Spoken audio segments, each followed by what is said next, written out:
The general settings for WooCommerce has multiple settings tabs and a lot of important settings loaded in along with some that you may never need to configure.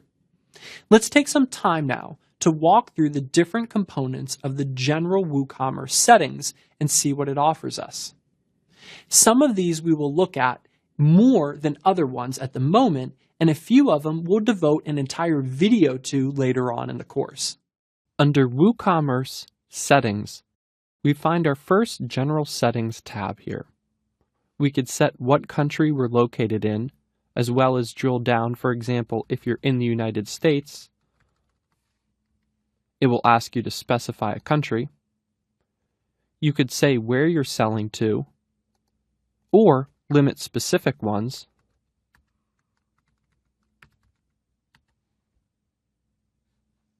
During the testing process, or for some reason that you need a site-wide notification, you could set this up to display as a customizable banner across the top of your site.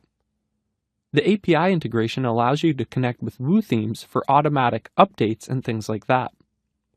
Currency option settings, where you could set what the common currency is that you're using, as well as configure specifics about how it's displayed. This is important if you're dealing with international sites particularly. Under Styles and Scripts, we find the primary classes that are used and the colors that are associated with them for WooCommerce settings. For example, notifications or main buttons. You can use the color picker to change the color, directly paste in the hexadecimal code that matches your theme, or later override this using your own CSS. We could also determine whether lightboxes are used to pop up product images, and whether there's an enhanced country selection box, which I'd leave as is. Under Products, we find some quick ways to customize how products are displayed. For example, on a shop page, do you show categories of things or do you show products? Or both, for example. On the category page, are you showing products or the subcategories within it? We also have some options to direct users directly to the cart page after adding something to the cart, if that makes sense for simplifying your checkout process. If you're dealing with shipping or having to use weight of items, you'll have to make sure that these measurements correspond with what you're using.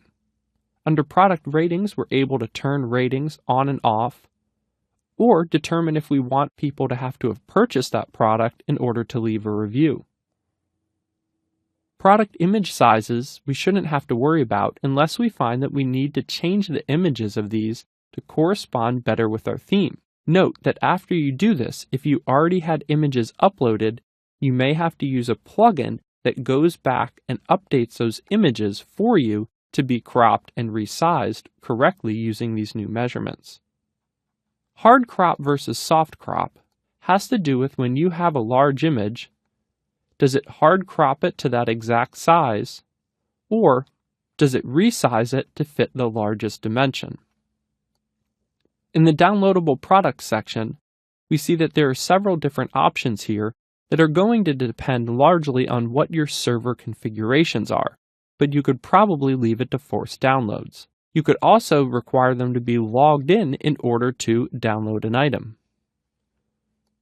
You can see we also have under products the ability to control inventory and to determine, for example, if someone's cart goes idle, how long you should hold that out of inventory for other customers, what your low stock threshold is, and if you want to hide items if they're out of stock. We'll come back and look at the tax section in a little bit more depth later, but real quickly, this is what will enable you to turn on and off taxes to be used on your site and set some of the default settings about how taxes should be controlled. In the Checkout tab, we have the ability to turn on and off coupons, determine whether people can check out as a guest, and also you may find that you want to turn on Force Secure Checkout if you have an SSL certificate installed. Since we're just doing local development right now, I don't have this enabled. Checkout pages lets WooCommerce know what page to redirect to find the shortcode that it needs for that particular page. Since we use the WooCommerce page installer, these are automatically set up and configured for us. We'll come back later and look at all of the different checkout and payment gateway options as well as how to set some of them up in a future video. The shipping section lets us turn on and off shipping for our site, as well as begin to determine some of the basic configurations and how they're set. We'll come back in a later video and get into the details of how to begin configuring some of our shipping settings as well as setting things like shipping classes.